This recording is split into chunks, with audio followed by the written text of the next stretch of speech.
Alors la question de ce soir, c'était comment devenir un parent médiateur. Alors il faut tout de suite expliquer ce que ça veut dire. Être un médiateur en pédagogie, c'est pas tout à fait la même chose que dans la vie courante. Un médiateur dans la vie courante, c'est quelqu'un qui essaye de régler un conflit, qui essaye de mettre des gens en relation. Au niveau de la pédagogie, c'est un concept qui apparaît à partir d'un psychopédagogue russe du 19e siècle qui s'appelle Lev Vygotsky et qui explique que en fait les apprentissages de manière générale sont étroitement liés à la place de l'individu dans la société et ses interactions avec la culture ambiante. Et que donc l'éducateur, quel qu'il soit, que ce soit un enseignant, que ce soit un parent, l'adulte, qui est lié à une situation d'apprentissage, et se situe entre l'enfant qui a besoin d'apprendre et la situation qui va être une situation apprenante. Que ce soit la culture, que ce soit un exercice, que ce soit un vécu, il y a entre les deux un adulte qui va être une sorte de facilitateur pour l'enfant pour découvrir quelque chose de nouveau. Donc on est là dans un mode d'éducation où le savoir n'est pas imposé, n'est pas donné de manière autoritaire par un adulte sans cadre, sans découverte, sans volonté même parfois de l'enfant d'apprendre, mais on est dans une démarche où en fait l'enfant apprend lorsqu'il s'approprie un nouveau savoir, lorsqu'il l'intègre dans son être, dans son savoir, dans son savoir-faire, dans son savoir-être, lorsqu'il y a une vraie imprégnation de quelque chose. Sinon, ce n'est pas vraiment un apprentissage, c'est juste le fait qu'on a côtoyé un savoir ou un mode de faire, mais on ne le possède pas. Or, cette appropriation doit être médiatisée, donc doit être accompagnée par un adulte qui va faciliter cet apprentissage. Parce que la seule confrontation au savoir n'est pas évidente pour pouvoir se l'approprier. Le savoir peut être un savoir difficile d'accès, peut être un savoir qui va nécessiter une mise en situation d'une situation d'apprentissage. Donc, il y a des tas de choses qu'on ne va pas apprendre tout seul. Et il faut arriver à dépasser, ce qu'on a vu dans les fois précédentes, son état de nature, c'est-à-dire la situation dans laquelle l'enfant va gérer ses relations au monde uniquement par rapport à ses instincts, ses pulsions, mais ce n'est pas forcément là qu'il va apprendre un savoir évolué. Il va apprendre un savoir fonctionnel, comme un animal, qui va apprendre très rapidement à savoir manger, à savoir faire la distinction entre ce qui est de la nourriture bonne pour lui et mauvaise pour lui, qui va savoir chasser, etc., qui va savoir se protéger. Mais en même temps, c'est un savoir primaire, qui est juste lié à son instinct de survie. Il ne va pas apprendre une connaissance qui va lui donner une dimension supplémentaire, il va être simplement dans un état de nature où il est dans la bonne gestion de son instinct de survie pour vivre le plus longtemps en bonne santé. Dès qu'on arrive dans la confrontation avec des savoirs élaborés, il faut une mise en situation d'apprentissage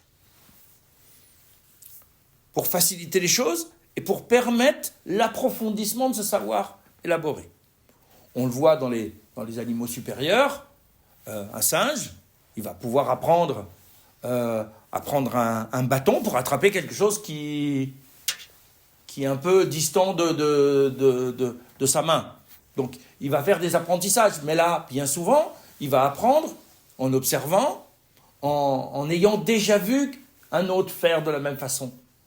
Il ne va pas spontanément développer une stratégie qui ne serait complètement coupée de sa culture.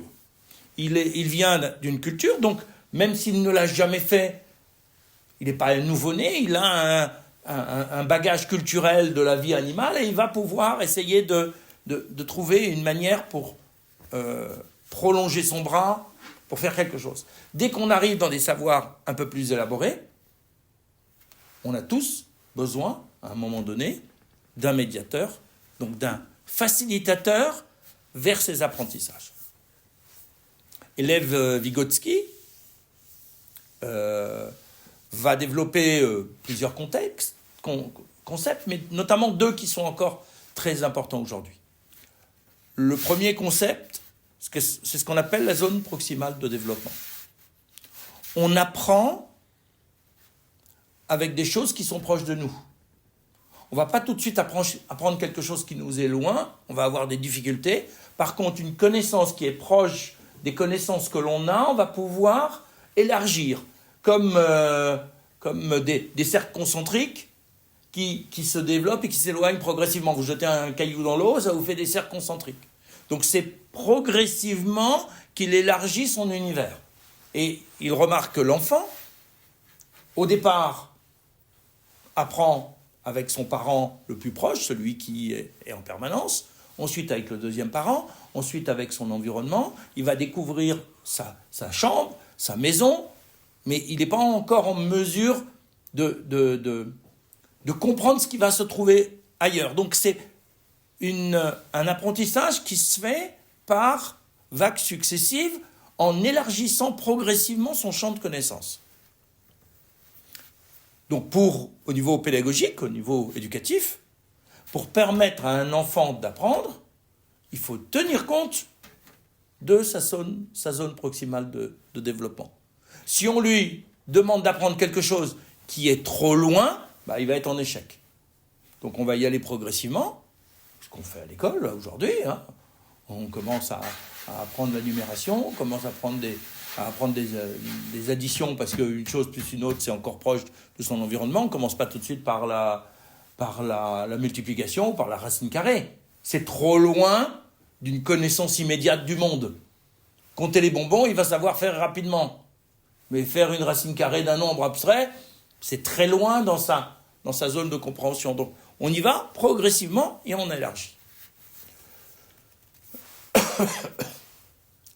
La deuxième chose, c'est donc le rôle de l'interaction sociale dans le développement cognitif. C'est-à-dire, l'adulte, l'éducateur, sont détenteurs d'un savoir qu'ils doivent mettre à disposition d'un enfant pour qu'il puisse se les approprier. Donc c'est cette notion de médiation qui va être développée encore après au XXe siècle par le professeur Reuven Feuerstein, qui va déterminer des critères de la médiation. C'est-à-dire, quels sont les éléments, les concepts, les postures, qui vont permettre à un adulte d'être un bon médiateur pédagogique. Quel comportement l'adulte doit adopter pour être un vrai facilitateur dans l'acquisition des apprentissages et l'acquisition des savoirs de manière générale, que ce soit des savoirs fonctionnels, savoir planter un clou, ou savoir lire un texte, ce sont des choses qui s'apprennent de la même façon. On va essayer de regarder ce soir les 3 premiers critères de la médiation. Il y en a en tout 12, mais la plupart sont plus pour le domaine de l'éducation ou de l'enseignant. Il y en a 3 vraiment qui correspondent aux parents de manière assez claire. Et on va voir, Feuerstein est un juif religieux, qui a beaucoup travaillé sur les enfants de rescapés de la Shoah, et il a constaté que justement, c'était bien souvent la pauvreté de leur environnement culturel pendant la période de guerre qui qui les a handicapés dans la découverte des savoirs. C'est-à-dire qu'ils avaient une connaissance et un savoir qui étaient liés à un contexte historique, mais qui n'était pas vraiment un savoir qui leur permettait d'avoir des stratégies d'apprentissage. Ils ne savaient pas apprendre. Ils ont vécu des choses, ils ont appris des choses, mais dans les savoirs scolaires, du coup, ils n'avaient pas les bonnes postures intellectuelles pour apprendre, parce que apprendre, ça s'apprend. C'est-à-dire, apprendre, c'est être capable de mettre en œuvre des stratégies mentales qui permettent de retenir, qui permettent de gérer l'information nouvelle qu'on a. Donc nous, on a l'impression qu'on fait ça spontanément. On lit un texte, on se concentre un peu, on a l'impression qu'on le mémorise déjà. Mais en réalité, il y a des stratégies de réussite. Et ceux qui sont en échec scolaire, c'est bien souvent une problématique. Ils n'ont pas eu de situation médiatisée qui leur a permis d'acquérir des stratégies de réussite. Ils ne sont pas sans stratégie, mais ils ont des stratégies dans lesquelles ils dépensent beaucoup trop d'énergie et ils se dispersent alors qu'il y a des stratégies pour réussir. Alors il remédie à tout ça, il a inventé tout un ensemble d'outils intellectuels qu'on appelle le programme d'enrichissement instrumental. Donc on enrichit les instruments mentaux pour apprendre des stratégies de réussite. Et il fait réfléchir les enfants sur des situations d'apprentissage pour essayer de faire émerger d'eux, dans l'échange avec des camarades, les bonnes stratégies pour réussir facilement. Alors l'exemple classique dans ces outils d'apprentissage intellectuel, c'est ce qu'on appelle les nuages de points. Vous avez un nuage de points, vous devez retrouver des figures géométriques qui sont dans le nuage de points. Alors, il faut, après, si les figures ne nous sautent pas à la figure, parce que les points sont quand même très mélangés et que les figures sont entrecroisées ou les unes dans les autres, il faut mettre en place une stratégie de résolution de problème. Donc ça s'apprend. Et lorsqu'on sait comment s'y prendre, on va réussir. Si on s'y prend n'importe comment, on risque d'échouer, de dépenser beaucoup d'énergie. Si on prend un point, celui-là finalement il ne sert à rien, alors je le mets de côté, celui-là il ne me dit rien, je le mets de côté, on ne va pas réussir. Alors que si par exemple on a une stratégie d'exploration systématique, il n'y a pas de point en trop, donc ce point-là, il est forcément relié à un carré, à un triangle, un parallélogramme ou un losange, peu importe. Je sais ce que je dois trouver, donc ce point-là, je ne le lâche pas tant que je n'ai pas trouvé à quelle forme géométrique il apparaît, et une fois que j'ai construit la première, alors les autres vont faciliter. Mais si j'ai une stratégie désordonnée, je voudrais que ça vienne tout de suite, je m'impatiente, et puis je vois rien, puis je dis ça veut rien dire, je vais échouer, mais c'est juste une question de stratégie. Dans cette situation-là, le parent, l'enseignant, de manière générale, l'éducateur au sens large, il doit avoir une posture de médiateur. S'il donne la solution, s'il dit « t'es bête, c'est là, prends ce... » évidemment, il ne va rien apprendre, l'enfant. Et dans une situation de vie courante, parfois c'est comme ça que ça se passe. On sait bien qu'avec les devoirs, il y a toujours la problématique, à un moment donné, à quel moment le parent reprend la main pour finir le devoir parce qu'il en a marre, ou à quel moment il accompagne encore l'enfant pour essayer de trouver la solution, qu'il trouve lui-même la solution. C'est une posture de médiateur.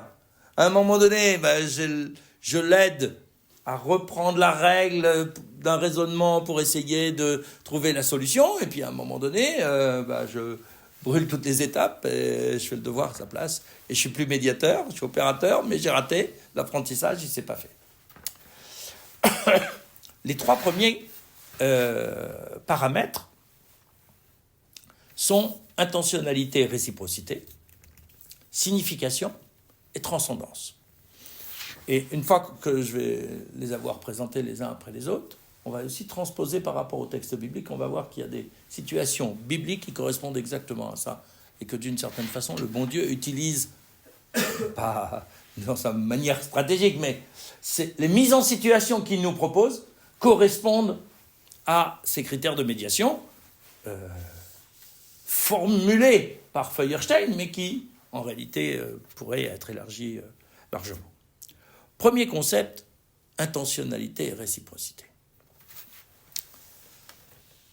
Il s'agit avant tout, de verbaliser avec un enfant ce qu'on a l'intention de faire. On l'a vu déjà à un moment donné, on ne prend pas un enfant pour lui changer sa couche sans lui parler. Sinon, ce n'est pas un enfant, c'est une poupée. On n'a pas besoin de parler à la poupée. Il ne se passe rien dans sa tête, elle ne vit rien. Mais quand on est face à un enfant, on doit lui donner de l'existence, on doit le faire exister. Donc il faut lui parler, il faut lui dire ce qu'on fait. Il a le droit de savoir ce qu'on lui fait, qu'il soit en situation de comprendre ou pas. Peu importe. Parce que la verbalisation, elle est aussi importante pour nous. Il faut qu'on ait, dès sa plus tendre enfance, à cet enfant, il faut que nous, on ait l'intention de le considérer comme une personne. Que ce soit agréable ou pas agréable, c'est pas le problème. Mais on fait quelque chose avec un humain, donc on lui donne de l'humanité en lui parlant, au lieu de le faire comme si c'était un être qui n'avait pas de conscience ou qui n'existait pas. Cette intentionnalité qui se verbalise, elle est fondamentale parce que, d'emblée, elle va positionner l'adulte par rapport à l'enfant. Est-ce que l'enfant est un pion ? Est-ce que c'est un boulet qu'on va traîner ? Ou est-ce que l'enfant est un partenaire ? Si c'est un partenaire humain, quel que soit son âge, il a le droit de savoir quelle est notre intention au moment où on fait quelque chose avec lui. Donc en permanence, quand on fait quelque chose avec les enfants, il faut verbaliser. Et pas dire tout expliquer, mais lui dire qu'est-ce qu'on va faire. On ne prend pas un enfant, met ton manteau et puis on sort sans rien lui dire. Où est-ce qu'il va ? Il va à l'école, il va faire des courses, il va au parc, qu'est-ce qu'il fait ? On doit verbaliser. Verbaliser, ça lui permet d'intégrer l'intention qui est celle de ses parents. On n'a pas besoin de justifier pourquoi on va. Mais en verbalisant, on en fait un allié. Et du coup, on va être dans une relation de partenariat parce qu'on lui a simplement dit notre intention. Une fois qu'on a exprimé notre intention, il est aussi important de vérifier qu'il a compris ce qu'on lui a dit. L'enfant, parfois, peut comprendre autre chose. C'est pour ça qu'on a besoin de vérifier la réciprocité. Est-ce qu'il a entendu ? Est-ce qu'il a capté ? Est-ce qu'il a compris la verbalisation que l'on a faite dans un temps court ? Quelle était notre intention ? Si on lui dit quelque chose qui est dans un temps démesuré, ça ne veut rien dire pour lui. Demain, c'est tout à l'heure. Et tout à l'heure, ça doit être tout à l'heure et pas demain pour nous. Sinon, il est dans un temps qu'il ne peut pas gérer. Donc, notre intention, de la même façon, dire dans 1 heure on va sortir, ça ne veut rien dire pour un enfant, surtout en bas âge. Tant qu'il ne sait pas l'heure, tant qu'il ne sait pas, il faut attendre encore quelques années, tant qu'il n'est pas capable de mesurer ce que c'est qu'1 heure, c'est quoi ? C'est 60 minutes, combien de secondes ? Peu importe, ça n'a aucune importance. Il est dans un instant présent. Donc on doit avoir une intentionnalité qui est exprimée de manière réceptive par l'enfant, et il doit pouvoir nous dire « oui, j'ai compris »,« oui, je sais »,« oui, je suis d'accord », ou « non, j'ai pas envie ». Mais du coup, il y a une réciprocité. Il y a une relation qui se joue là, qui est essentielle, parce que ça transforme l'enfant de boulet en partenaire, d'objet en humain. S'il comprend notre intention, s'il exprime son accord vis-à-vis de notre intention, ou au moins la compréhension qu'il a de notre intention, on le transforme en humain.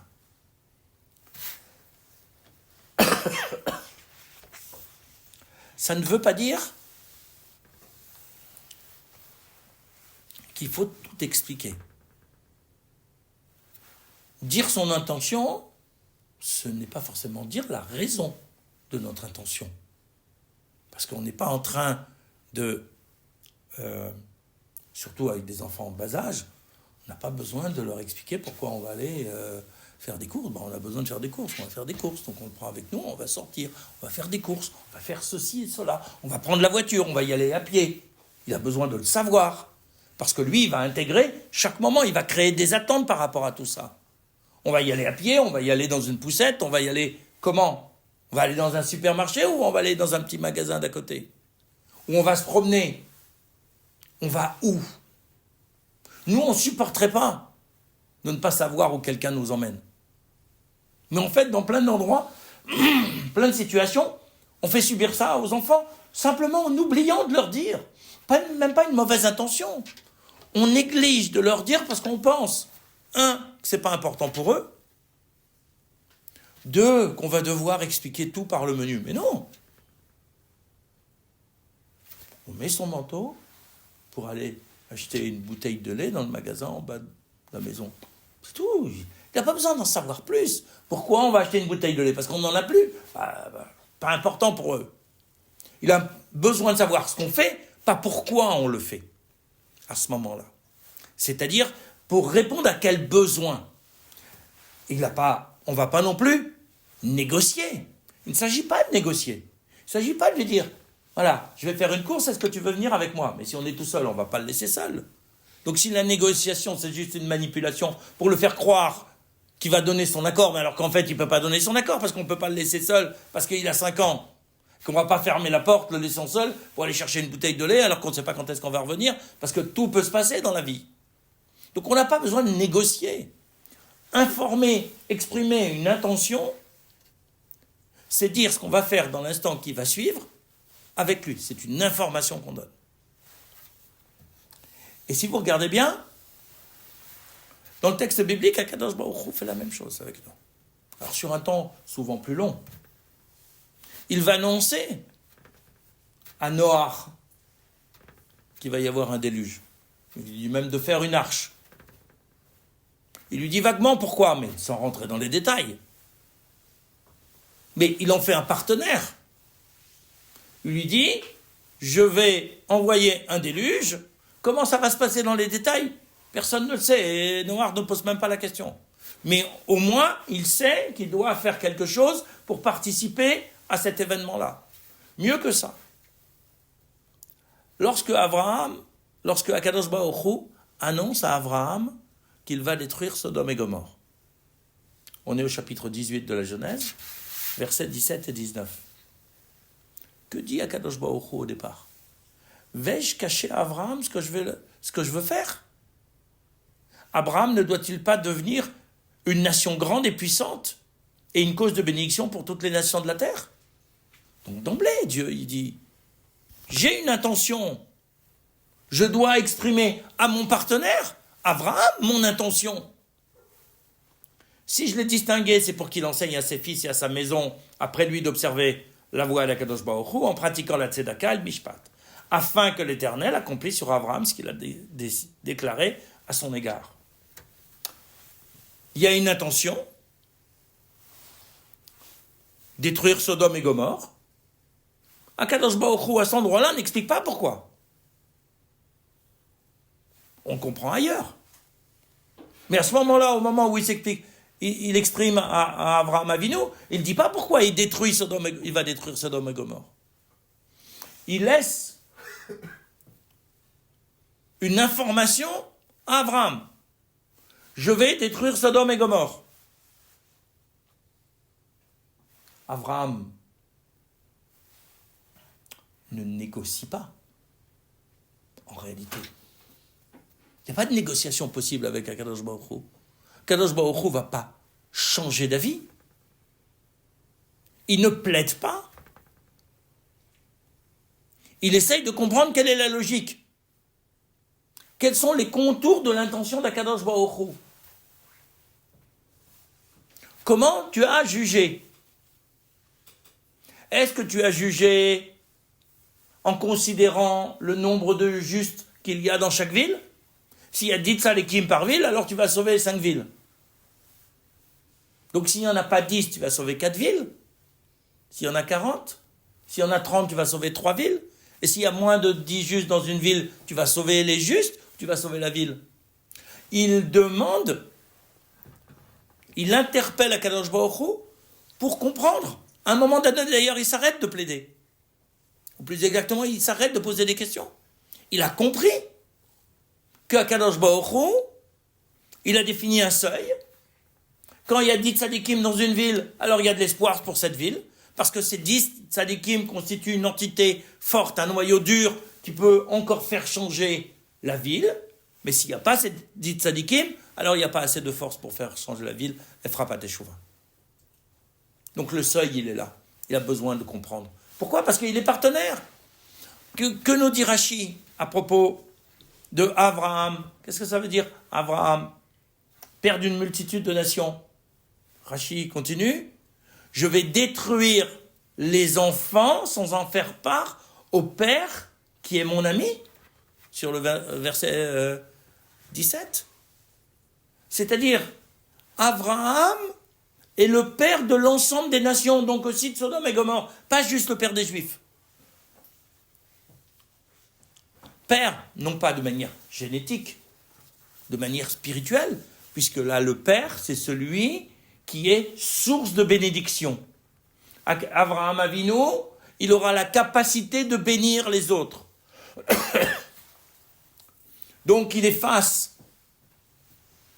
à des nations qui, d'une certaine façon, sont rattachées à Abraham, même s'ils ne sont pas en lien familial avec lui proprement dit, et il ne peut pas détruire ces villes sans en informer, comme le dit Rashi, le père qui est mon ami, c'est-à-dire qui est mon partenaire, qui est celui qui défend ma cause.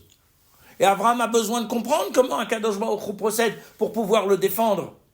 Le défendre non pas par rapport aux attaques, mais le défendre pour que les autres nations comprennent qui est Dieu. Défendre la cause d'Akadosh Baruch Hu. Pas défendre le comportement d'Akadosh Baruch Hu. Donc on voit bien qu'il y a là un comportement qui est de dire j'informe de mon intention, je vérifie la réciprocité, est-ce que tu as bien compris l'information que je t'ai donnée, parce que ça ne va pas changer la décision, de la même façon que le parent qui a besoin de descendre pour aller acheter une bouteille de lait, il va y aller. Pas de raison majeure pour laquelle il n'irait pas acheter cette bouteille de lait. Il informe son enfant qu'ensemble ils vont acheter une bouteille de lait. Il n'a pas besoin de justifier pourquoi il doit aller acheter une bouteille de lait. On n'est pas là dans la justification, on est là dans l'expression de l'intention pour que l'autre puisse être un petit peu partenaire. Et on peut accepter que l'autre pose des questions. Parce que la question, elle n'est pas dérangeante. Après, jusqu'où on va répondre aux questions de l'enfant, pourquoi il faut aller acheter une bouteille de lait, ça c'est à chacun de voir. Certains vont avoir un seuil de patience assez élevé, d'autres un peu moins, et vont faire arrêter les questions assez rapidement. Mais vous comprenez bien que là, il y a une posture du parent qui est facilitateur d'un apprentissage, c'est-à-dire qu'il y a des choses que l'on peut faire ensemble lorsqu'on est partenaire. Ça peut être la même chose. On va partir en vacances. On ne met pas des enfants endormis dans une voiture sans leur avoir dit la veille qu'on partait en vacances et sans leur avoir dit où on allait.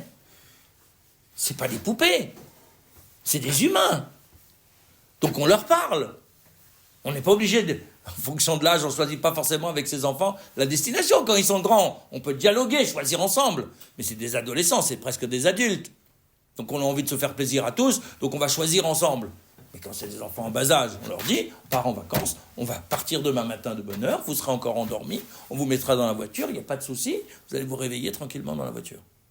Du coup, il n'y a pas le choc d'avoir été transformé en objet, en poupée qu'on a mis, pour ne pas dire qu'on l'a jeté dans une voiture sans crier gare.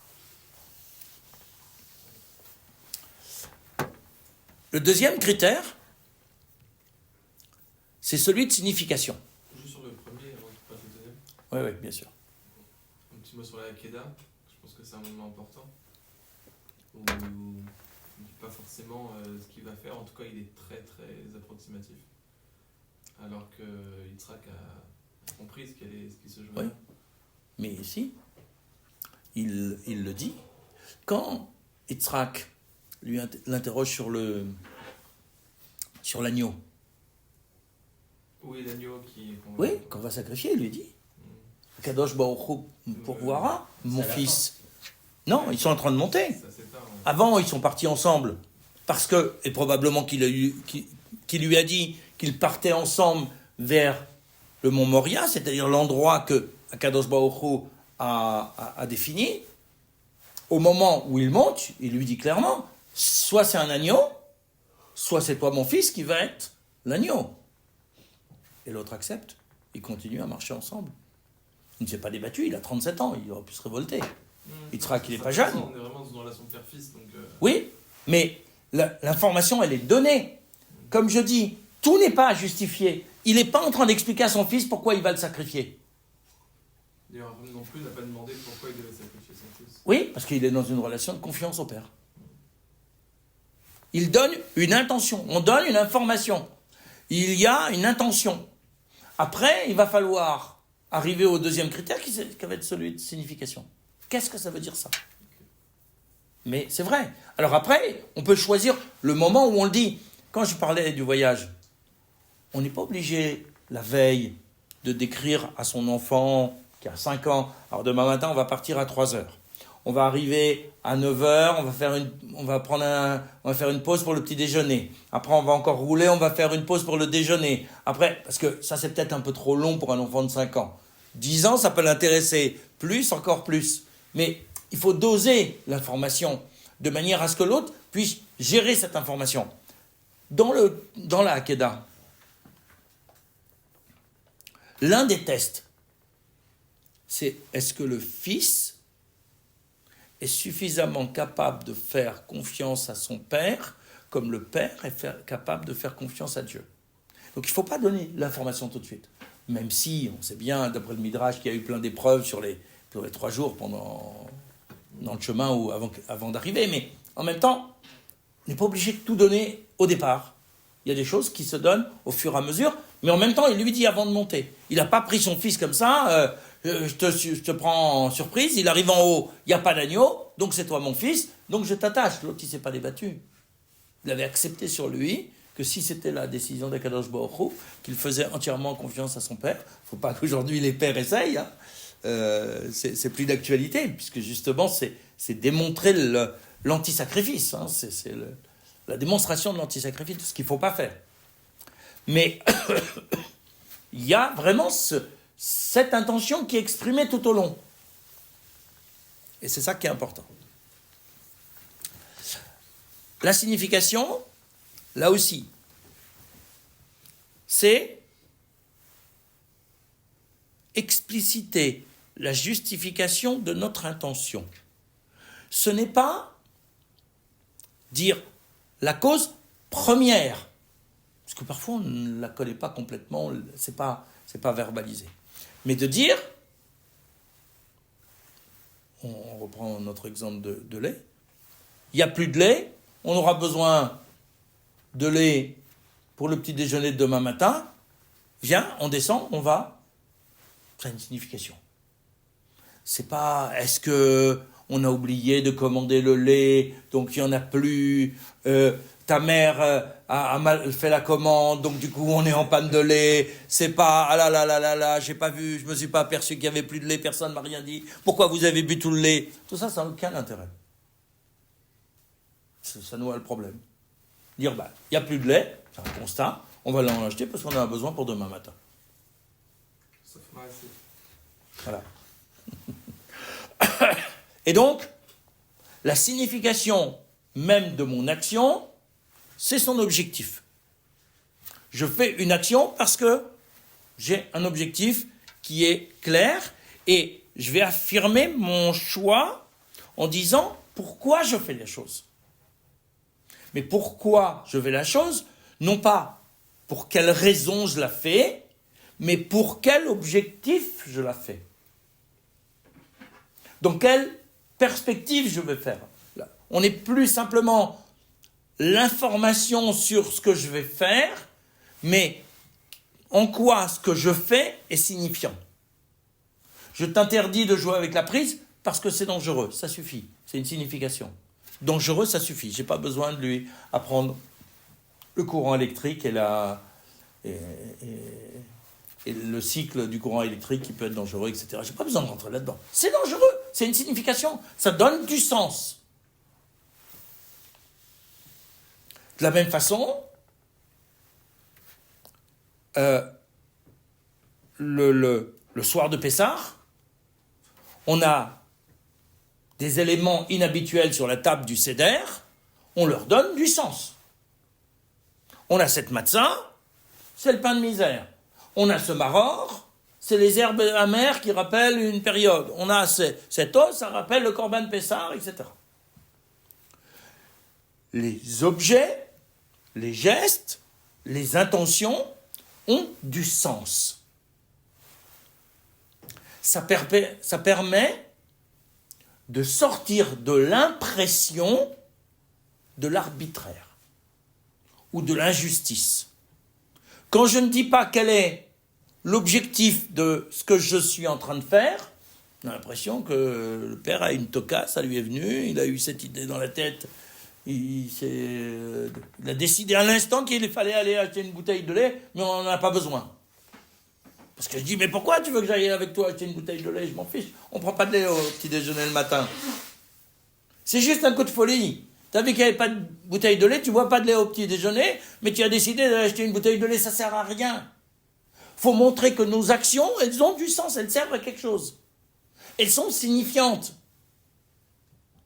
Demain matin, on va partir en voyage, vous allez partir, on va se lever de bonne heure, vous allez partir, vous serez encore endormi, comme ça, la route vous semblera plus courte.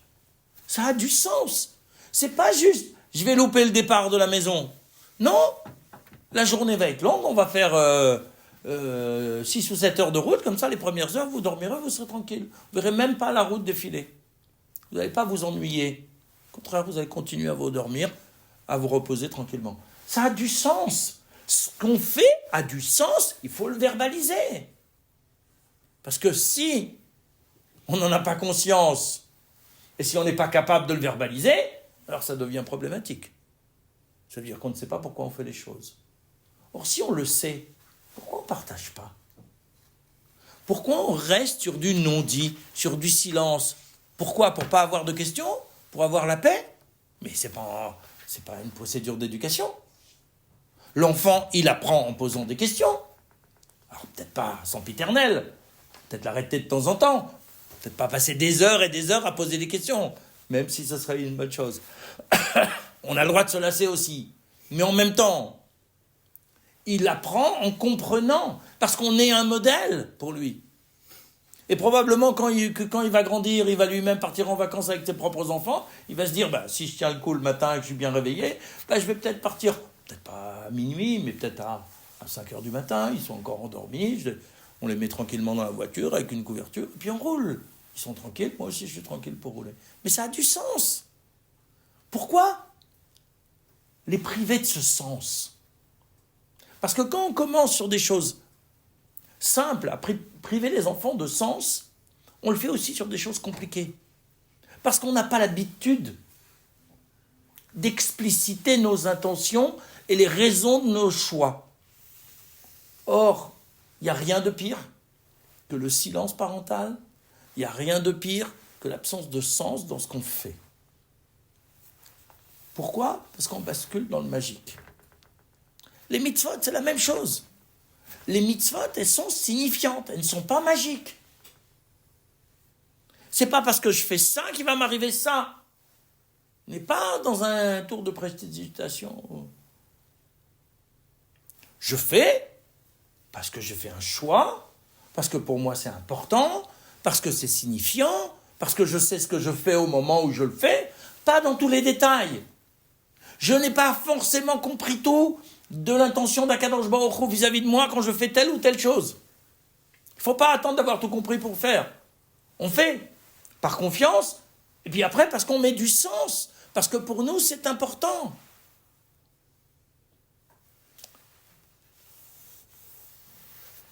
Je reprends mon exemple du soir de Pessah. On mange de la matzah à Pessah. pas vous rzer. Mais je mange de la matzah parce que je suis sorti d'Égypte ou je suis sorti d'Égypte pour manger de la matzah?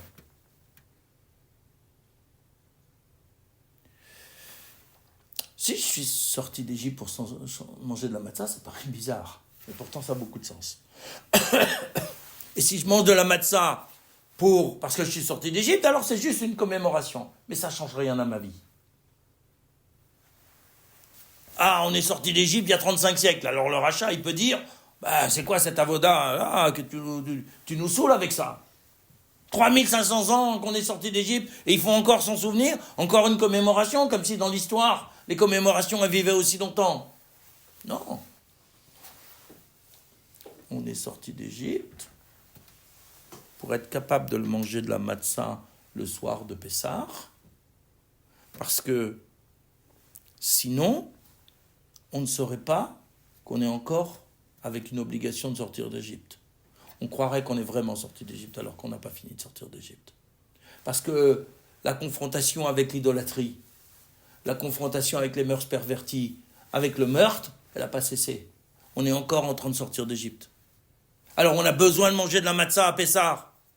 Et s'il a institué la matzah à Pessah, c'est parce que c'était un objectif, mais un objectif partiel d'un objectif plus lointain.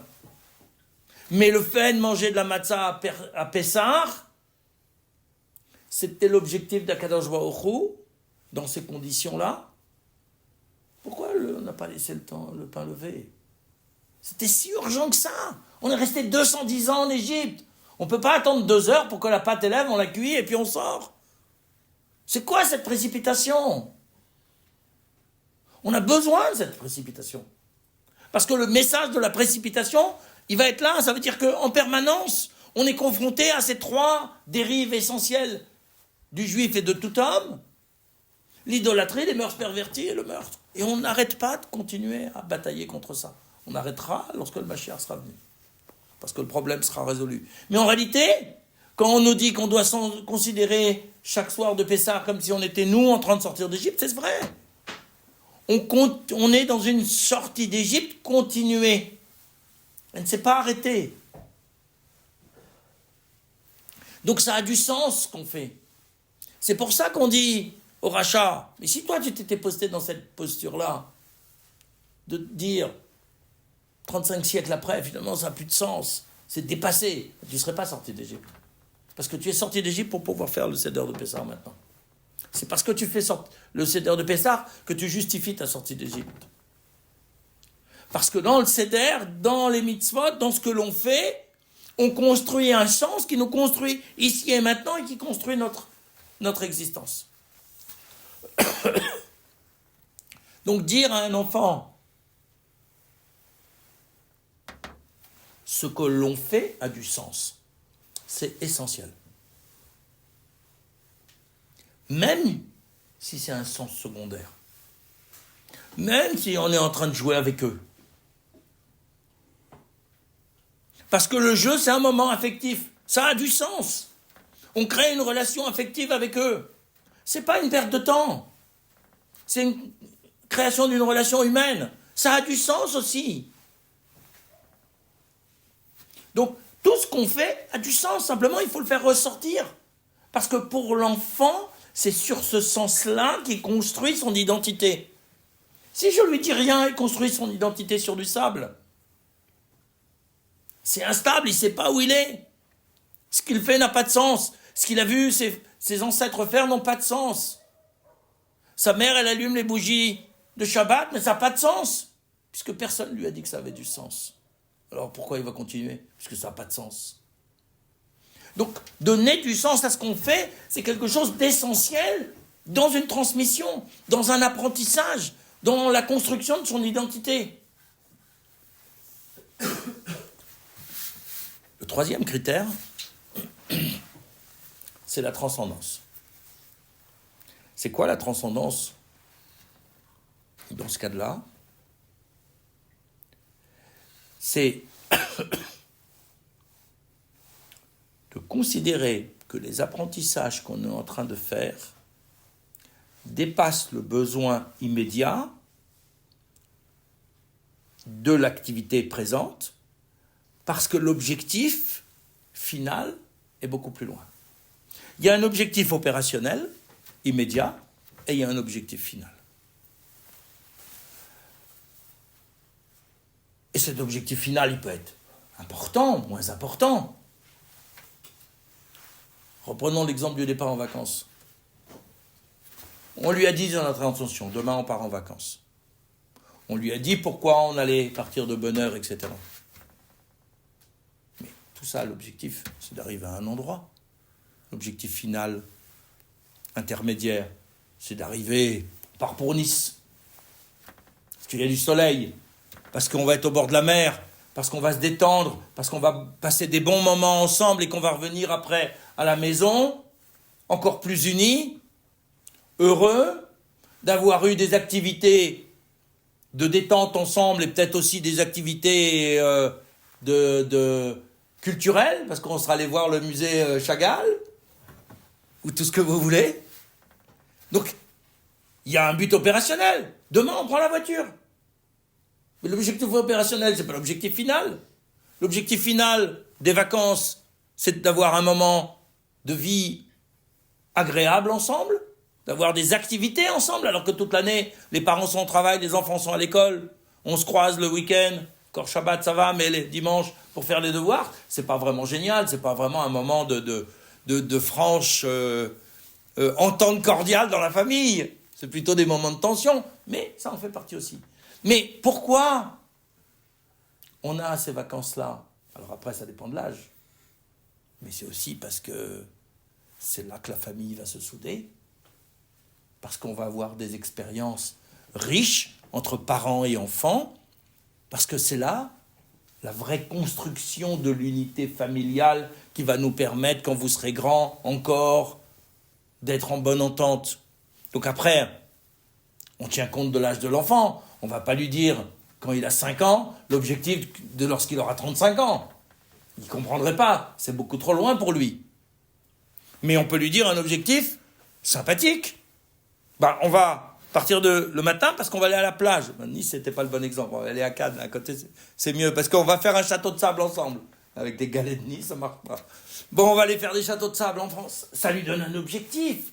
Ça lui donne quelque chose qui dépasse le moment présent.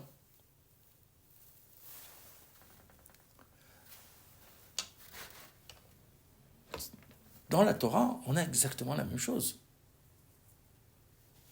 On a des perspectives à long terme. Je reste sur mon exemple de la sortie d'Égypte. On est sorti d'Égypte, pourquoi? Pour devenir un peuple. Pour recevoir la Torah au Sinaï. Pour arriver en Eretz Canaan. Pourquoi? Pour remplir notre rôle de peuple juif, Mamlechet Kohanim Vegoy Kadosh, à l'intérieur des nations. Une nation consacrée à Kadosh Baruch Hu, qui donne l'exemple de la relation possible avec Akadosh Baruch Hu. Mais pourquoi? Pour être les meilleurs? Non. C'est encore plus loin. C'est parce que notre exemple de la relation avec Akadosh Baruch Hu va permettre aux nations d'accepter, alors que leur tendance matérialiste va à l'inverse, que Dieu existe et qu'on peut être en relation avec Akadosh Baruch Hu tout en restant des partenaires acceptables. L'objectif final, c'est Yom HaMashiach. C'est-à-dire depuis Bereshit jusqu'à Yom HaMashiach, environ 6000 ans, maximum, peut-être un peu moins, on espère moins. Mais en même temps, c'est le même objectif final. Alors, tous les autres objectifs opérationnels sont des étapes dans un processus. Mon Seder de Pessah, il est là que pour me reconnecter une fois par an à cet objectif de lutte contre ces 3 dérives qui vont me permettre de doper mes batteries jusqu'à l'année prochaine. Et l'année prochaine, je me recharge par rapport à ça. Mais c'est pas pour être... On va pas faire Pessah parce qu'on est juif. C'est parce qu'on est juif qu'on va faire Pessah. C'est-à-dire, c'est parce qu'on a une mission qu'on va faire Pessah, parce que Pessah, c'est un outil dans l'accomplissement de notre mission pour nous amener à remplir cette mission. Je ne mange pas cachère parce que je suis juif. C'est parce que je suis juif avec une mission spécifique que je dois manger cachère, parce que cette cacheroute doit me permettre de m'élever au-dessus de mon animalité pour tirer l'ensemble de l'humanité vers le haut. Donc ce sont des moyens avec des objectifs intermédiaires. C'est pas moins important, mais l'objectif final, il est l'époque messianique où enfin le peuple juif aura rempli pleinement sa mission parce que l'ensemble des nations, et c'est le projet d'Akadosh Baruch Hu, reconnaîtront la gloire d'Akadosh Baruch Hu. Donc il y a bien une transcendance. Et je dois savoir qu'il y a une transcendance. Quand je suis dans le domaine scolaire, pourquoi je fais des mathématiques? Juste pour apprendre à compter, mais alors je devrais faire de l'arithmétique et puis après je m'arrête, j'ai pas besoin d'aller faire des racines carrées, tout ça n'a aucun intérêt. Pourquoi je vais faire des fonctions affines ou je ne sais quoi? Peut-être certains scientifiques dans certains domaines, certains ingénieurs en auront besoin, certains comptables auront besoin de faire des courbes, des analyses, etc., des statistiques, admettons. Mais non. Pas pour ça que tout le monde fait des mathématiques. Tout le monde fait des mathématiques parce que c'est une manière d'apprendre à raisonner selon des codes, selon une logique qui est la logique mathématique. Donc, on fait des mathématiques pour un objectif transcendant qui est la formation de notre réflexion, de notre capacité à analyser une situation en voyant des hypothèses différentes pour pouvoir ensuite prendre une décision. Donc ce n'est pas la formule mathématique qui va m'aider, c'est l'impact que la formule mathématique a sur l'organisation de mon esprit qui va m'aider à grandir et à devenir adulte et à être capable de prendre des décisions et à décider dans des situations graves ou importantes. Donc à chaque fois, il y a un objectif transcendant.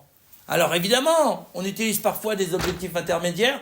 Tu vas bien réussir tes devoirs en maths parce que tu as besoin d'avoir une bonne note, parce que tu vas faire un bon métier. Parce qu'aujourd'hui, en France, si on n'est pas bon en maths, on n'a pas accès à certains métiers. Mais c'est un objectif opérationnel. Ce n'est pas l'objectif transcendant pour lequel on fait des mathématiques. En même temps, l'objectif opérationnel n'est pas négatif. Il est bien aussi. Mais il faut savoir que ce n'est pas le bout du monde. C'est juste un moyen pour arriver à autre chose. Aujourd'hui, en France, on fait majoritairement de la sélection par les mathématiques. Mais il y a des époques où c'était l'inverse. Vous êtes de la sélection par la littérature. Et ce qui était important, c'est d'être un poète ou un littéraire, et pas un mathématicien, lorsque les sciences étaient nettement moins développées avant le XVIe, XVIIe siècle.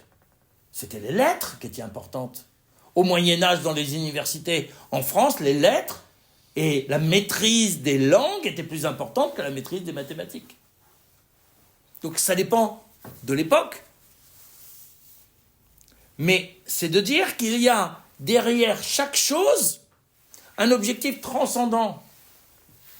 Et c'est important dans l'éducation des enfants de se mettre dans la posture de celui qui va être le facilitateur. On va jouer aux dames. Mais en jouant aux dames, on apprend la règle, on apprend la stratégie, on apprend des tas de choses. On passe un bon moment. Alors on va décider de passer un bon moment, on va mettre intentionnalité, on a envie de faire un jeu de dames ensemble, ou tout n'importe ce que vous voulez d'autre, comme je précède l'exemple qui me vient. Mais tout est valable. Mais en même temps, voilà, il y a une signification. On va passer un bon moment ensemble. Mais en même temps, l'objectif transcendant, il est autre chose. D'apprendre à l'enfant à raisonner, à avoir une vue un peu distanciée par rapport au plateau. Il ne va pas simplement regarder chaque pion. Sinon, il va pas s'en sortir. Il doit réfléchir quelle stratégie il doit mettre. La bataille navale, c'est la même chose. Ce sont des jeux de stratégie. Alors, on a le droit d'y prendre un plaisir, mais on apprend quelque chose d'autre. Il faut que ce soit... Tout ça, le parent doit être facilitateur. Dans tous les instants de la vie, le parent doit être un facilitateur. Parce qu'il a une longueur d'avance, parce qu'il est capable, lui, d'avoir des objectifs lointains, alors que l'enfant n'a que des objectifs à court terme ou à moyen terme au mieux. Donc il va amener l'enfant dans la bonne direction pour qu'il puisse faire ses apprentissages dans de bonnes conditions, mais en ayant communiqué, verbalisé, en lui donnant du sens et en lui montrant que ce qu'il fait aujourd'hui, c'est pas juste pour aujourd'hui, mais ça peut être pour demain. À ce moment-là, le parent devient un médiateur éducatif, c'est-à-dire qu'il ne prend pas un savoir qu'il va essayer de faire rentrer dans une tête, mais il essaye d'amener l'enfant à s'approprier le savoir, parce que ce savoir, il a un sens, il a une importance, et il permet d'aller plus loin. Si on fait ça, alors on a toutes les chances d'améliorer le relationnel avec l'enfant, parce qu'on en a fait un partenaire, et qu'on n'est pas en train de le traîner ou de le tirer dans un grand magasin, alors qu'on ne lui avait pas dit qu'on allait dans un grand magasin, qu'il avait envie d'aller faire un tour de manège, alors qu'il allait monter dans un caddie. Tout ça, ce sont aussi des facilitateurs de la vie au quotidien entre un parent et un enfant pour qu'on marche avec lui au lieu de le tirer derrière nous.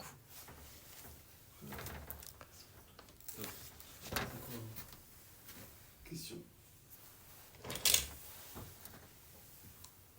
J'ai une question, mais le problème c'est que souvent les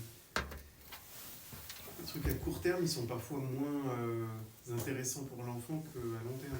Si on reprend l'exemple des devoirs, l'exemple typique, à court terme c'est embêtant. À long terme, oui, on va avoir un beau métier, oui, on va se former l'esprit, etc. Mais quand on est face à la difficulté des devoirs, c'est difficile de faire accepter à l'enfant qu'on a beau verbaliser.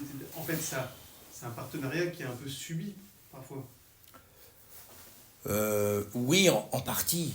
Parce que l'enfant a du mal à comprendre que derrière ce qu'il est en train d'apprendre, il y a autre chose. C'est pour ça qu'il faut essayer, selon sa tranche d'âge, de quand même lui suggérer certaines choses. C'est-à-dire lui montrer, alors ça dépend à quel âge, évidemment, on ne le fait pas de la même façon, mais je vois parfois, il y a des scientifiques qui vont dans des collèges, dire, vous voyez un enfant, ça c'est un téléphone.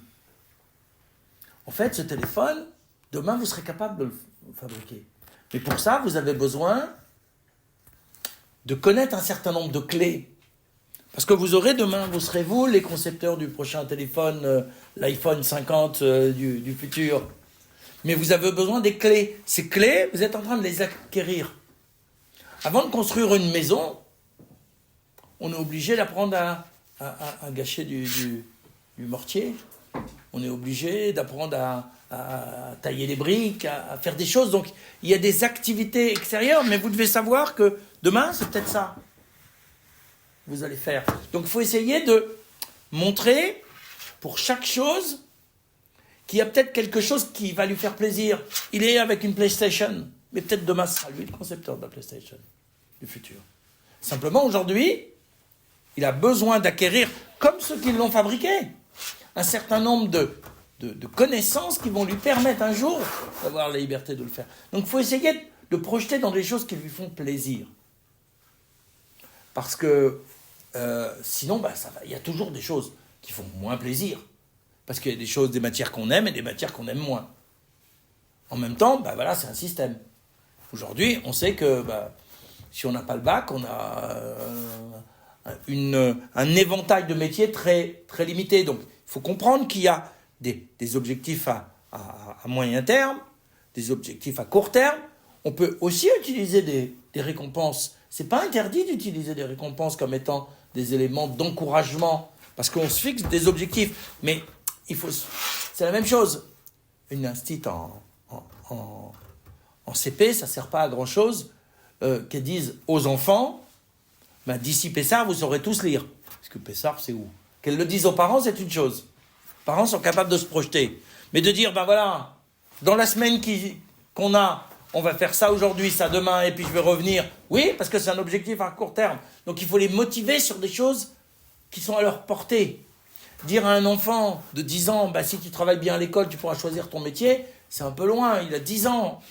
Il choisira son métier 10 ans après, au mieux. Et encore son orientation à 20 ans pour savoir ce qu'il va faire. Et peut-être il changera 10 fois de métier. Parce que ça change de plus en plus. Donc, mais en même temps, voilà, il faut construire tout au long du parcours des objectifs qui parlent aux enfants dans leur environnement. Mais ça peut être aussi par le biais de récompenses. Ça va dépendre à chaque fois du fonctionnement de l'enfant. Si un enfant veut quelque chose de précis, il peut vouloir le gagner. Et il peut travailler pour obtenir quelque chose. Mais là aussi, attention, pas dire, ah ben, on est en septembre, si tu travailles bien toute l'année, tu auras une récompense. Parce que là, ça va être dur de tenir le coup de septembre jusqu'à fin juin. C'est beaucoup trop loin. On sait bien, même pour les études de médecine, tu commences et tu sais, tu espères être bien classé. Et si tu travailles bien, tu seras bien classé. Oui, mais c'est très loin. Donc il faut la détermination tout au long de l'année, sinon tu n'y arriveras pas.